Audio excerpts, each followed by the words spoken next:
అలాంటి వాళ్ళు ఒక రాజశేఖర రెడ్డి మీద ఎలా అనుకుంటారండి? షర్మిలమ్మ కాంగ్రెస్, ఆమె కంట్లో ప్రాణం ఉన్నంత వరకు ఖచ్చితంగా కాంగ్రెస్ లో ఉంది.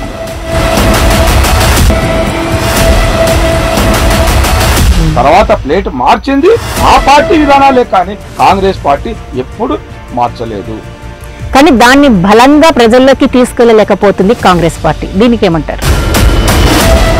ఆనాడు ప్రజల్లోన బలంగా వినిపించుకోవడానికి కారణము మేము